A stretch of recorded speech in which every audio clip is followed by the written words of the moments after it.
Bonjour chers téléspectateurs, bienvenue dans cette fenêtre d'annonce. Aujourd'hui dans notre plateau, je ne suis pas seul, je suis accompagné par le confrère de l'activité IGF. Bonjour l'homme de Dieu. Bonjour. J'espère que vous allez très bien. Et Dieu fait grâce à vous. Ouais, Dieu nous protège. Aujourd'hui, nous sommes très heureux d'être avec vous dans notre plateau et je crois bien que c'est votre toute première fois de participer dans notre émission. Alors, le public Écho du ciel, ils ont besoin de vous connaître. Est-ce que vous pouvez vous présenter, s'il vous plaît? Humblement, je me présente. Je suis Naredi Tabukanga. Donc, c'est un peu ça.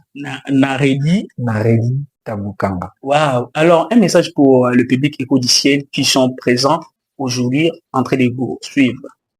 Bon, je dirais pas grand-chose, mais je dirais tout simplement que nous devons suivre l'émission et en suivant l'émission, nous saurons ce que le Seigneur a prévu pour nous. Wow, gloire à Dieu, chers téléspectateurs, je suis avec l'homme de Dieu, Naredi. Alors, aujourd'hui, nous avons deux parties dans notre émission. La première partie, nous allons parler à propos de l'activité IGF et la deuxième partie, nous allons parler à propos de la personne qui devait recevoir la puissance de Dieu. Alors, l'homme de Dieu, nous passons directement à notre toute première question qui est de savoir, pouvez-vous nous présenter l'activité IGF en un mot? Bon, pour commencer, l'IGF, au-delà d'être une activité, l'IGF, c'est d'abord une structure qui est dirigée par l'homme de Dieu Moïse Kissilani, que je salue déjà en passant, c'est lui le visionnaire, et qui est coordonné par Naredi Tabukanga, que je suis. Et l'IGF comme étant une activité, l'IGF, c'est une convocation solennelle où nous venons tous, nous nous réunissons tous pour pouvoir prier, chercher Dieu. Ah, c'est ça l'IGF. Alors l'homme de Dieu, comment l'initiative IGF a-t-elle vu le jour? L'initiative IGF a vu le jour à cause d'un fardeau spirituel, si on peut dire comme ça. C'est de voir des vies restaurées, réveillées et voir des vies reconnectées au Seigneur Tout-Puissant. C'est ça l'activité l'IGF. Alors la troisième question, nous voulons savoir à qui s'adresse cette activité IGF? Peut-être un jeune, un papa, une famille? La Bible dit, je répandrai mon esprit sur toute chair. Ce qui veut dire que l'appel de Dieu est universel. L'IGF est adressé à tout le monde. Homme de Dieu, prophète, pasteur, non-croyant, nouveau converti, ancien dans la foi. Donc, la porte de l'IGF est ouverte à tout le monde.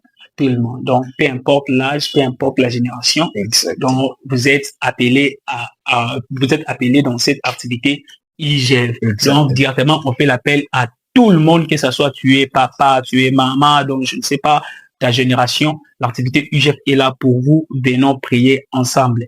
L'homme de Dieu, nous voulons savoir quel est l'objectif principal de cette rencontre de prière. Merci beaucoup pour la question. Je vous répondrai, mais je serai un tout petit peu long, vous pouvez me supporter si possible. Donc un mot. L'objectif, le premier objectif, est de ramener les âmes vers le Seigneur, parce que nous sommes comme cette petite servante dans la maison des Naaman. La petite servante dans la maison des Naaman, lorsqu'elle a vu son maître souffrir, cette femme n'a pas fermé sa bouche. Elle a indiqué le prophète d'Israël. Comme Jean-Baptiste, nous sommes ce doigt qui est en train d'indiquer au monde le sauveur de l'humanité ou le Seigneur. Donc, l'objectif principal de l'IGF est de ramener les âmes vers le Seigneur, comme il est écrit, allez et faites de toutes les nations des disciples. C'est ça ce qui est l'objectif principal de cette activité IGF. Waouh, là, c'est ça ce qui est l'objectif de cette activité IGF. Alors, l'homme de Dieu, nous voulons aussi savoir comment les participants peuvent se préparer spirituellement pour cette grande activité IGF.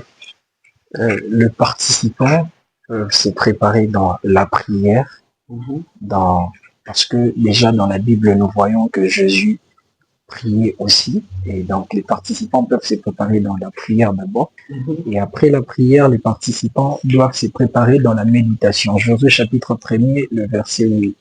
Et les participants doivent avoir une foi active.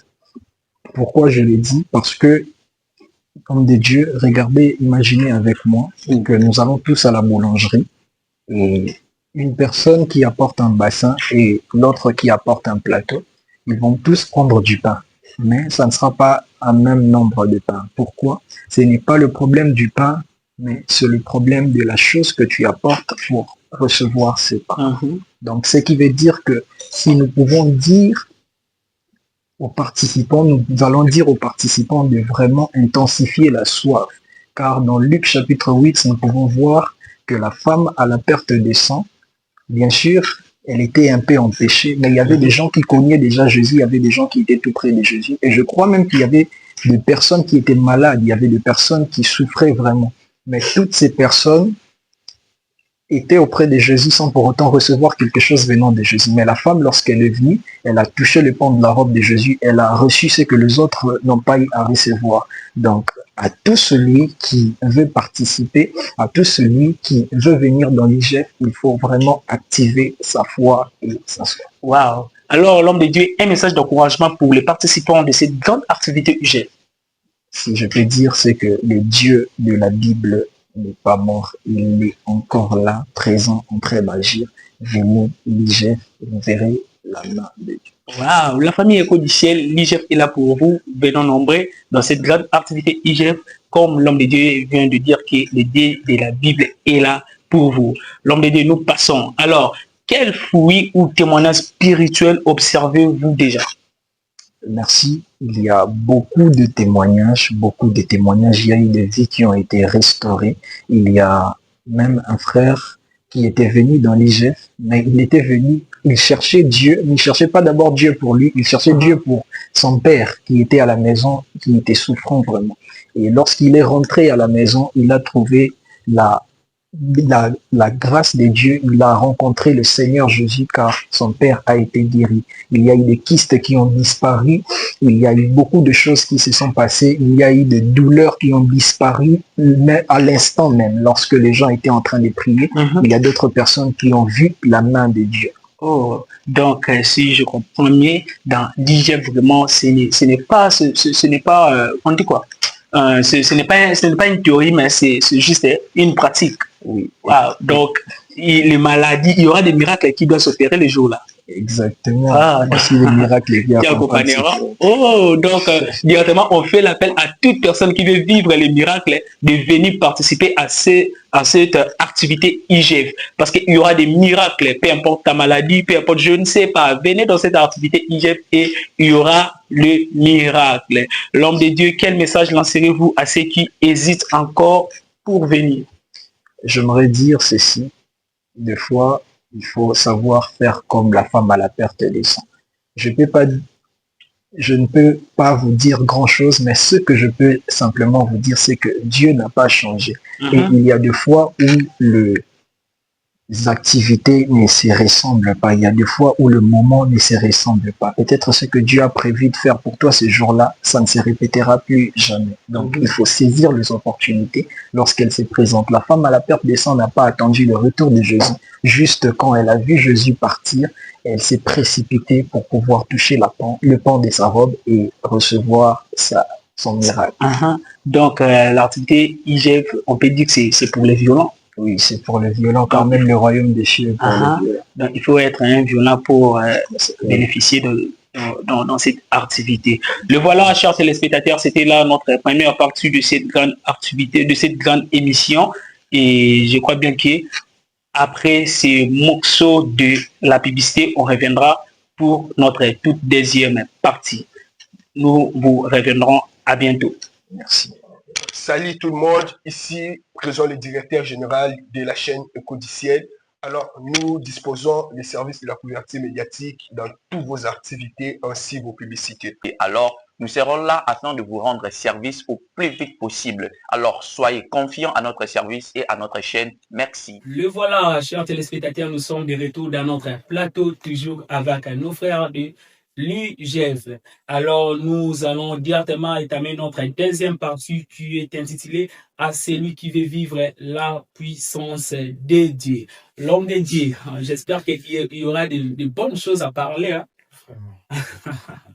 À celui qui veut vivre la puissance de Dieu. Alors pour vous, que signifie vivre la puissance de Dieu?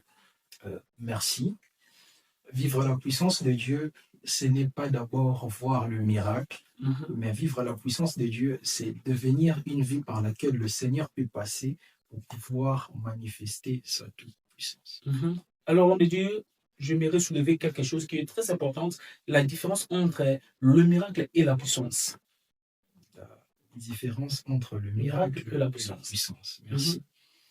Le miracle, c'est une intervention, mais lorsqu'on parle de la puissance de Dieu, surtout par nous, la puissance de Dieu est déjà un style de vie. Voilà. Ah, c'est ça, c'est que la différence entre le miracle et la puissance. Alors, l'homme de Dieu, est-ce qu'il est aussi possible à tous les croyants d'expérimenter cette puissance? Je répondrai oui, mais d'abord, il faut commencer par s'attacher à la source. Car vous recevrez une puissance du Saint-Esprit survenant sur vous. Il faut d'abord s'attacher à la source pour vivre cette puissance. Et il ne faut pas aussi oublier que si nous ne demeurons pas en Christ, nous ne pouvons rien faire. Donc, pour vivre la puissance, il faut s'attacher Au Saint-Esprit. au Saint-Esprit. Mais avant tout, demeurer En Christ. avoir une relation. Donc, c'est le Saint-Esprit qui est le source du miracle, de la puissance plutôt. Si nous pouvons dire comme ça. Sans dérange pas, l'homme de Dieu, nous sommes en train de passer déjà à notre troisième question de ces. Ouais, alors l'homme de Dieu, la question est de savoir quelles attitudes empêchent quelqu'un de marcher dans la puissance divine. Les habitudes qui empêchent, je peux dire, il y a le péché non abandonné, il y a l'incrédulité et il y a l'orgueil. Quand je parle de l'orgueil, l'homme de Dieu, j'aimerais vous inviter un peu à imaginer avec moi. Vous savez, aujourd'hui, il y a plusieurs personnes qui se sont dirigées vers la douche, mais qui ne sont pas toujours propres. Parce que vous savez pourquoi? Pourquoi? Ce n'est pas parce que la douche est interdite, ce n'est pas parce qu'il y a des géants devant la douche, mais c'est parce qu'ils sont orgueilleux face à la porte de la douche.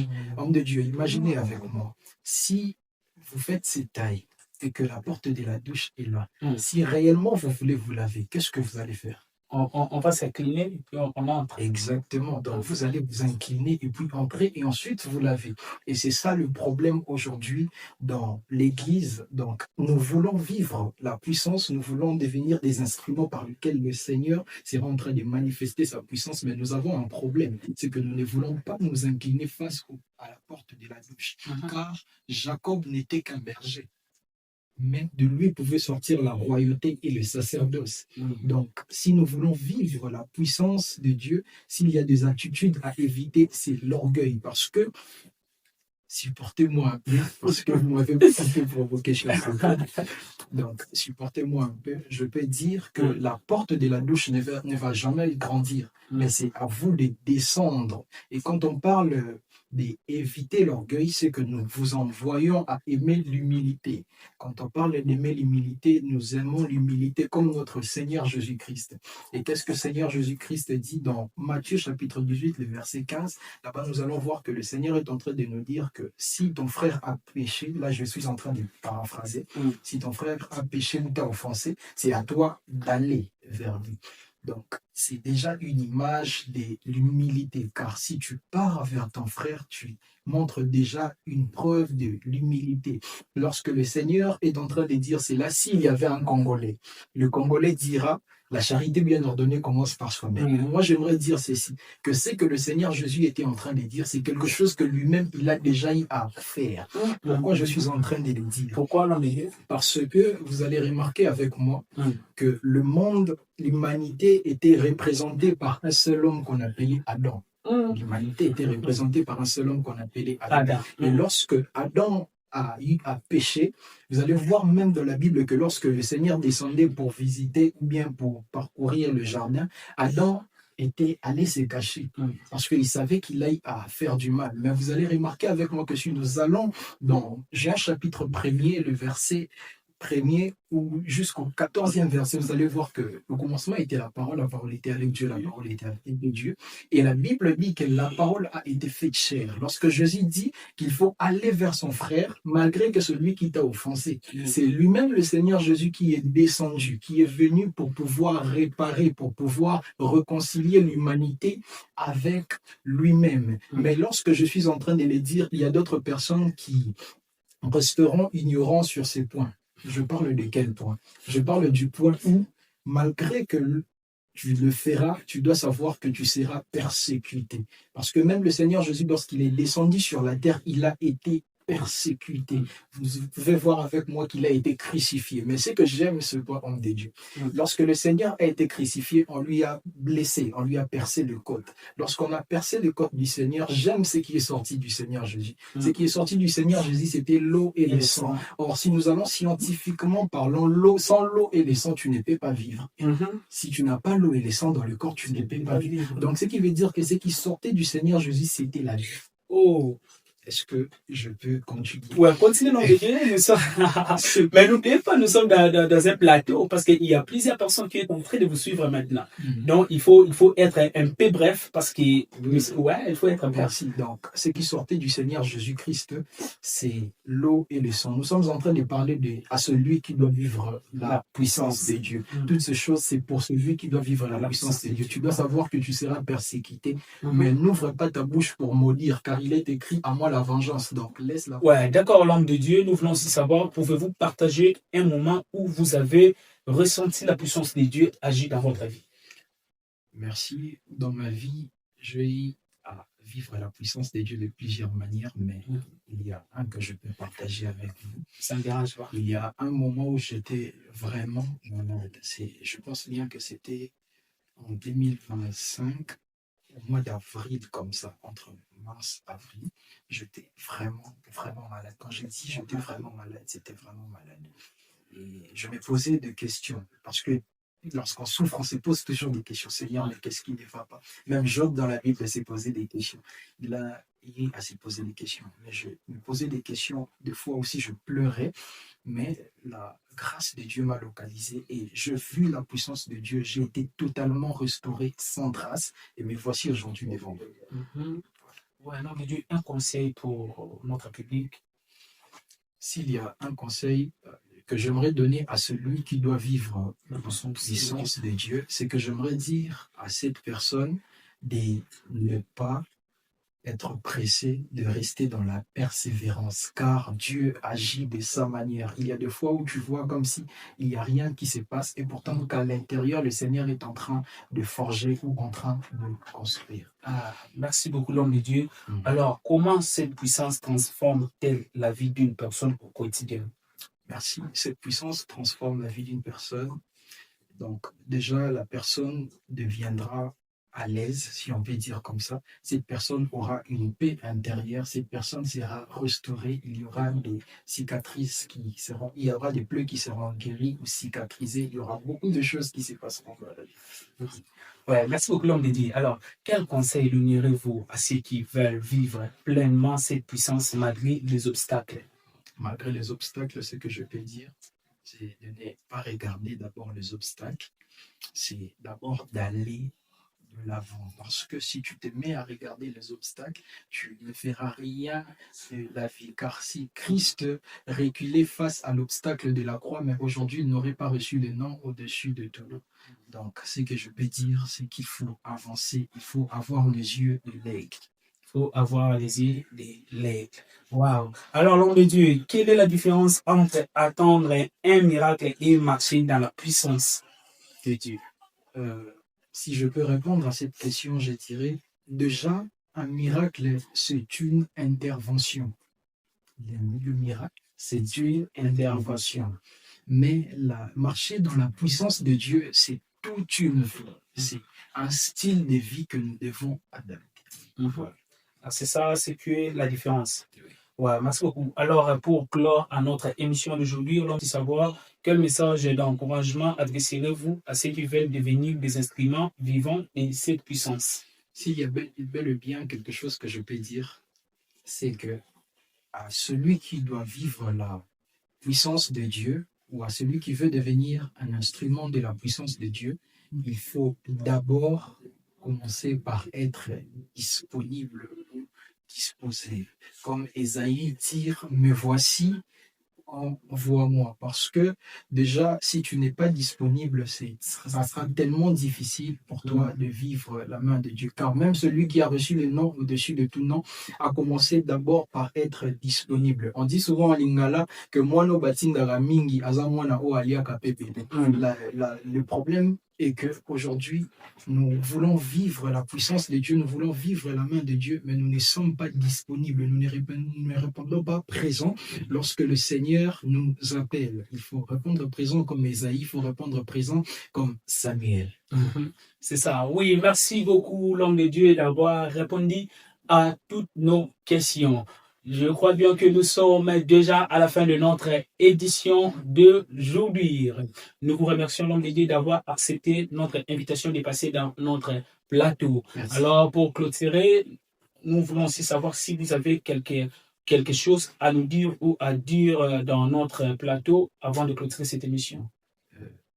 Si j'ai quelque chose à dire, Ouais. c'est que nous sommes tous enfants de Dieu. Nous sommes tous chrétiens et nous vivons tous en amour. Je peux dire que continuons à aimer le Christ, continuons à faire l'œuvre de Dieu, continuons à tout faire pour la gloire de Dieu, non pas à nous, mais en son nom seul.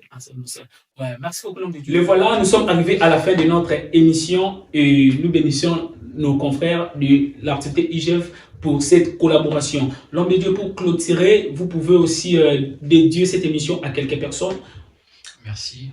Déjà, pour commencer, j'aimerais bien honorer mon papa, l'homme de Dieu qui a cru en moi, qui a permis à ce que vous me voyez aujourd'hui sur vos écrans. Parce que celui qui n'honore pas son père et sa mère, je ne sais pas vraiment de moi. Tout ce que je sais, c'est qu'au-delà d'honorer, au-delà de cet acte, ce que je sais aussi, c'est que cet acte peut repousser l'esprit de mort. Car celui qui honore son père et sa mère, c'est celui qui vit longtemps sur la terre. J'honore l'homme de Dieu, le révérend Daniel Kaba. Le révérend Daniel Kaba, nos salutations à vous, papa. Merci beaucoup pour le respect. Et ensuite, l'homme de Dieu, Moïse Kisilano, le visionnaire que je salue affectueusement. Salut le visionnaire Moïse Kisilano. Et j'honore et je salue aussi l'homme de Dieu, Évariste Enongo. Je salue mon frère Ariel Mokendi. Et je salue mon frère, vraiment que j'aime beaucoup, Jonathan Mpaka. Ouais, merci beaucoup, chers téléspectateurs. Nous sommes à la fin de cette émission. Nous bénissons l'équipe technique qui est dirigée par le réalisateur Sam MDG et son assistante, la réalisatrice Nice Kitoto. Sans oublier, je bénis aussi l'homme de Dieu Amis Kabea et la présence de l'homme de Dieu Emmanuel Moutombo. Merci à vous, merci à tout le monde, merci à notre DGPF Parfait Koubangana. Merci à tout le monde, on se retrouve à la prochaine édition.